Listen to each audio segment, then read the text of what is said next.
Well, thank you very much for that wonderful comments. It was very wide-ranging on Thailand and the region, and I think the U.S.-Thai relationship. Hopefully, give you some of our thoughts and overview of the information that we have right now. Thanks. It was very useful. I thought, with Aung San Suu Kyi's visit to the United States this week, there's a lot of interest in Burma, Myanmar, and I thought I would maybe start off on that topic.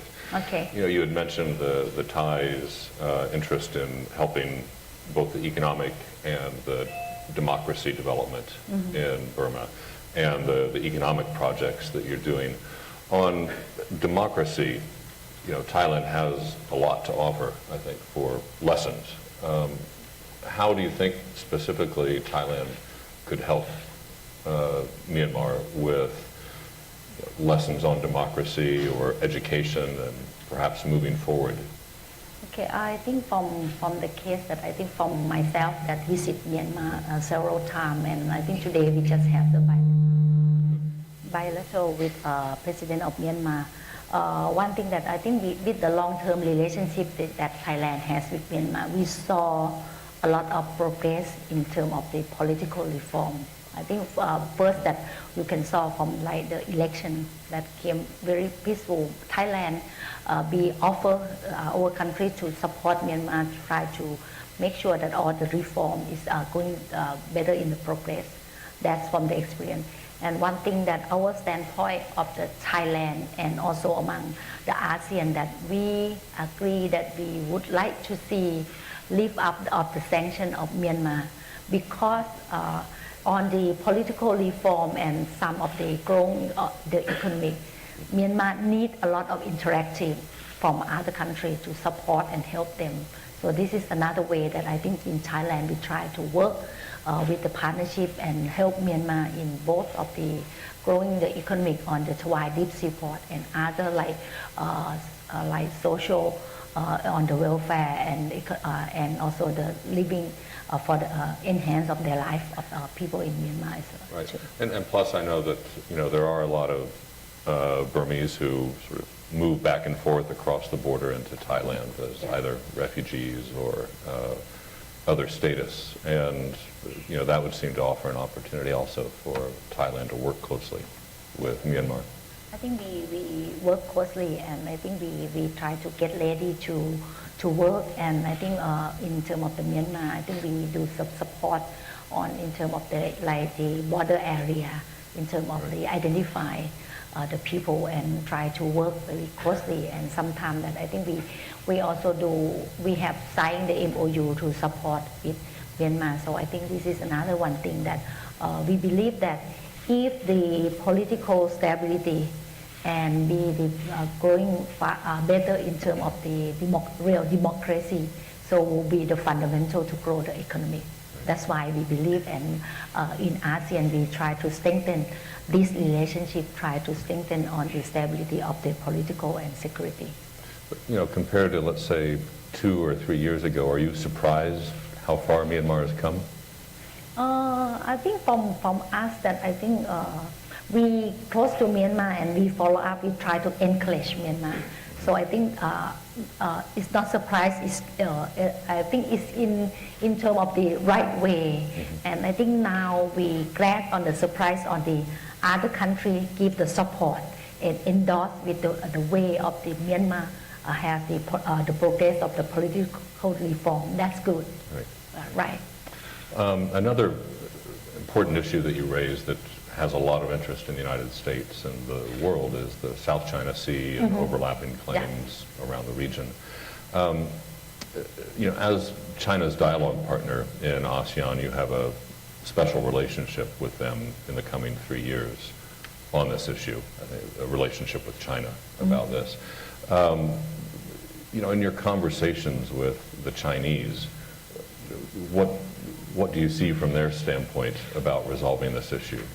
What are their attitudes about resolving it? You mean in China Sea, on the South China Sea issue, right? Yeah.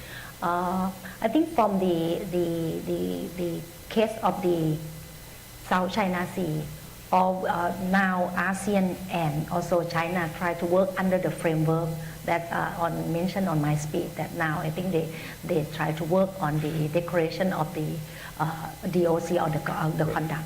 And now this is the general concept. And now we try to work back and move on to under the framework of the code of conduct. So we expect to see the situation in the South China Sea will be with the peaceful and use this as the maritime to be the transport and to be safety for the people. And I think we believe that in the trend, especially I think this time and joining the UNSC, you can see that all countries in the world prefer the peaceful way and understand that the peaceful way will be the first step to grow the economy. Right. So I believe that they will have the conversation and try to way to fix the problem and the conflict. Right. So the path to solution here would be a Chinese ASEAN dialogue through yes, the we will do code of under the conduct. framework of the ASEAN and China. Okay. If I could now, since you're the Prime Minister of Thailand, we should talk about Thailand, right? Oh, thank you. Thank you. You know, talking about, but your views on the region are interesting, so I wanted to get to that first. But okay. Talking about Thailand, the economic development of Thailand, you know, it's when I left at the end of 2010 as ambassador, I think, you know, the investment wasn't leaving, but it also wasn't coming in very much from the United States, at least, and I think from other countries as well. You know, in part because of the global economy, I think in part because of the political situation in Thailand. So in these last 2 years, what do you see that's changing that should give a foreign investor optimism about Thailand? I think Thailand, the situation in Thailand, I think we getting better, and also on the political conflict that I think will be one of the major topic of the policy of our government, that we would like to see the national reconciliation, and we would like to see the peaceful way in Thailand, and in terms of like in the democratic way and by the rule of law that we support. From this you can see the standpoint of the government. We try to handle with the peaceful way and by the rule of law. So I think as long as people stick with the reinstall the democracy, and the democracy will using on the equal fair basis, so will be fundamental to grow the economy. So that's why our situation in Thailand is getting better, and I think we now try to move forward on this issue.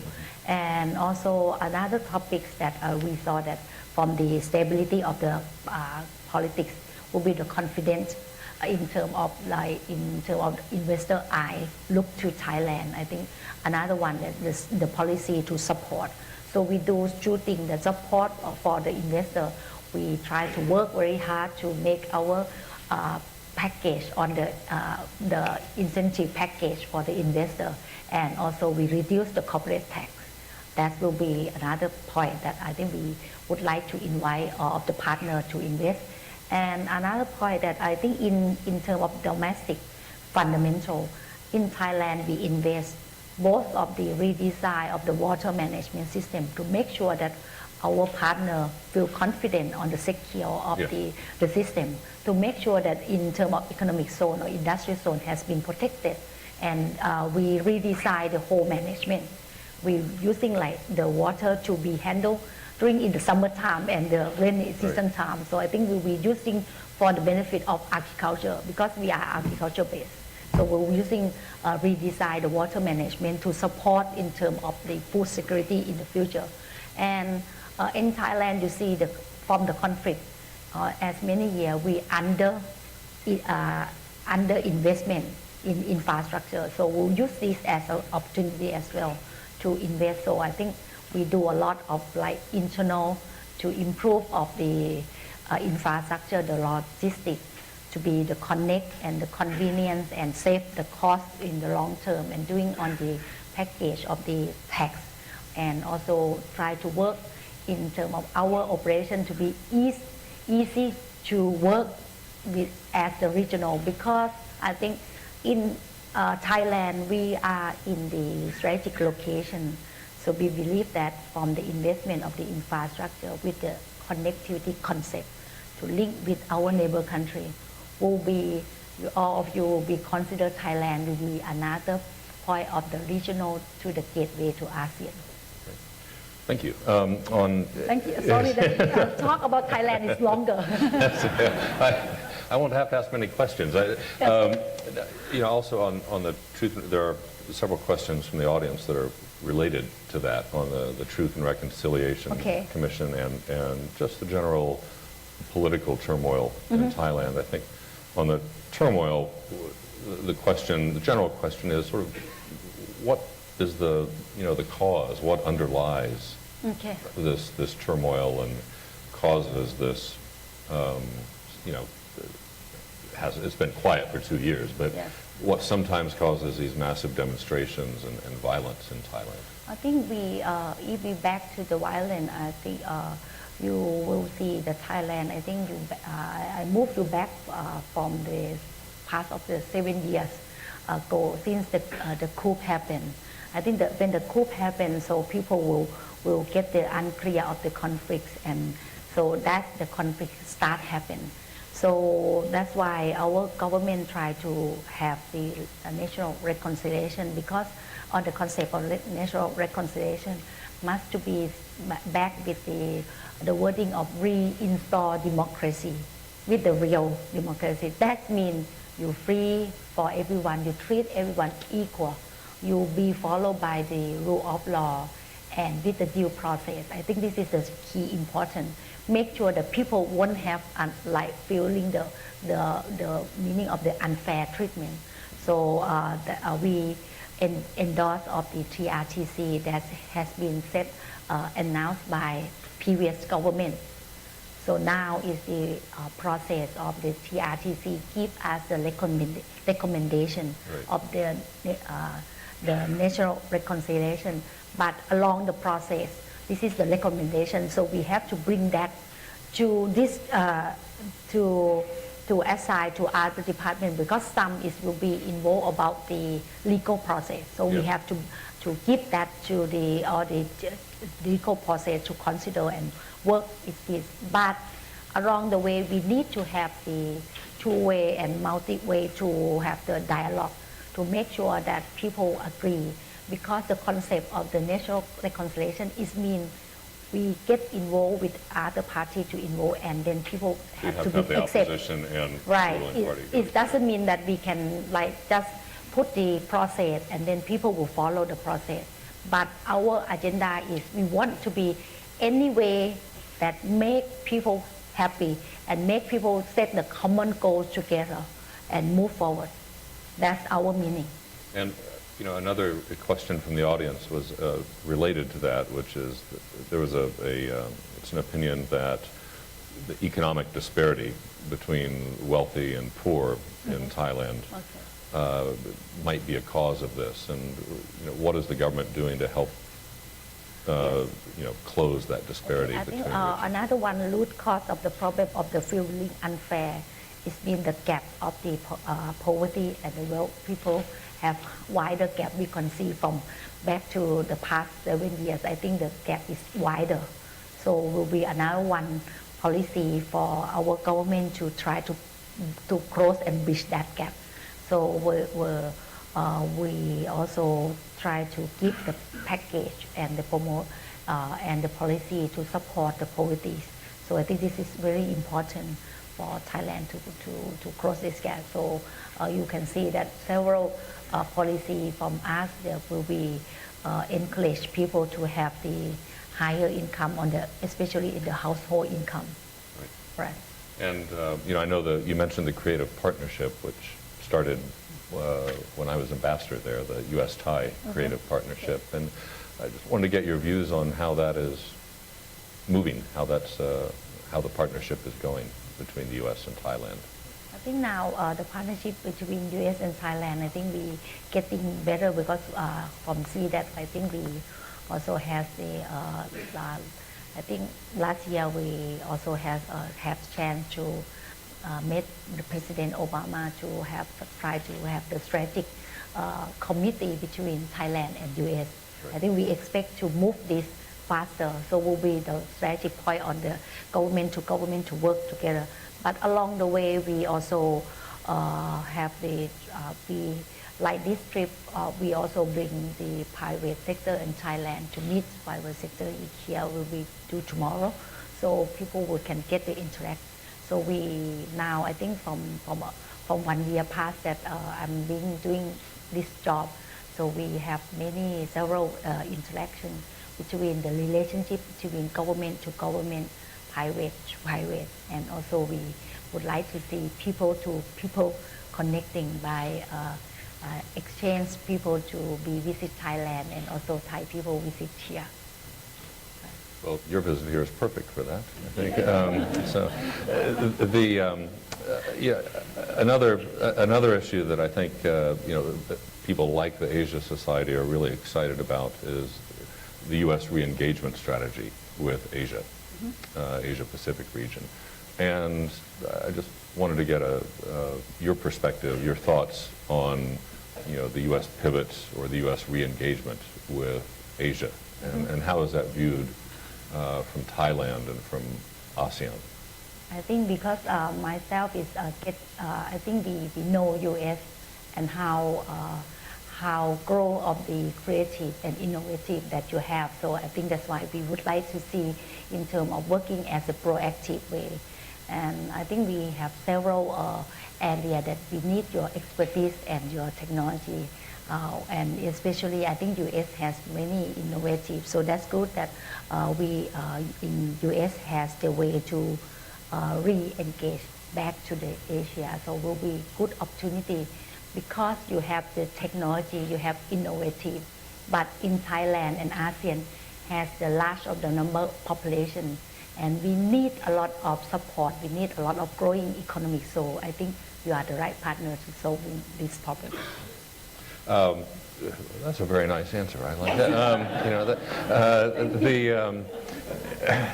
One concern about this, the U.S. re-engagement with Asia is that it somehow sets up a competition between China and the United States in Asia. I personally don't agree with that, but I'd like your thoughts on that too. About I think China and the U.S. are both very involved. We work under the framework, right? I think in terms of like developing of the economic or some of the partner, I think we have several areas, and I think China also large population, but I think China still interested in another area different from U.S. because U.S. you have the innovative and creative.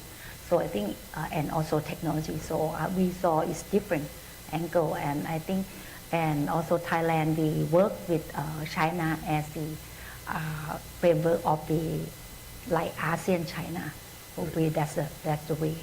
And also U.S. I think we saw in different way, and I think we are several areas that I think you might need to work with us in terms of the technology, like the technology and also some of the innovative. I think you have many areas that we haven't done so far to work and closely with this gap. Right. So you see plenty of room for. Right, plenty of room. I would agree with that. It was a leading question, but I would also agree with that. But we need to work more proactive to both countries, because I think in the long term we didn't work well, just leave it natural. So I think this way we know and we understand each other. So we might need to do anything to more proactive. Now, turning back to ASEAN. Yes. With the ASEAN community by 2014, I think 15. Right. On the one hand, people don't expect ASEAN to be like the EU. I mean, it's not going to be that contiguous of an economic zone. But what are your best hopes for ASEAN? You talked about it helping economic development, but is it really going to be able to push forward that much economic development? The ASEAN, the framework that we work, we try to work in 3 pillars. The first one is we call AEC, that we work as the economic area to build the connectivity and to share on the free trade among the ASEAN. So this will be give you the convenience of other investors to invest in ASEAN. So it's different way that we just try to using like the synergy. I think we can call this the synergy between ASEAN. So we build the infrastructure, connect together, and working ASEAN as the single market. So you can be easy to move around between ASEAN. That's the point. And second pillar will be on the security and also political stability. So we'll be try to working ASEAN to solve the conflict actually, especially in terms of the cross-border area. And the last, the third pillar, we're talking about the culture and the welfare of the people. So we'll give this opportunity to share the learning between culture among ASEAN and to share the labor skill because every country might have different skill. So we can be able in the future can share the skill so you won't have the problem on the lack of the multi-level skill in some of the technology or in terms of the technical people. Right. Right. You know, 10 years ago, 15 years ago, when people were talking about Vietnam, Laos, Myanmar joining ASEAN, there was this debate whether ASEAN would be slowed down, whether those three countries would slow down ASEAN or whether ASEAN would speed up the development in those other three countries. How do you think that's turned out? I think we speed up in terms of like using the synergy of the large base of ASEAN countries. But anyway, some of the countries are developing, so that's why we need the partner. So we turn this as an opportunity. We don't do as a synchronize and clear everyone as one and using the same currency, but we just combine ASEAN as the base instead of you invest only Thailand. So when you invest Thailand, so you will be Thailand to be the gateway to ASEAN. So we'll be using this kind of the strategy. As you look at future development of Thailand, and we're talking about creativity and creative development in Thailand, Japan and then Korea had very strong creative industries that exported movies and culture. How could Thailand, I mean, Thailand is so creative and it's, it has strengths in cinema, music, design. How can Thailand export that better in the region and to the world? Thailand, I think we don't focus on real in terms of like the cinema, the music, but the difference that we have is the culture of Thailand and the services industry. We will do the promote of the services industry, for example, like medical hub, and also will be the health spa tourists or something. We're doing a lot of tourists to invite all of the people to go to Thailand, to visit Thailand as a tourist destination and link with the culture and also some of the health spa, the services instead. So this is the way that we will promote of Thailand. Great. Well, I think all of us are delighted that you could spend time here at Asia Society this afternoon.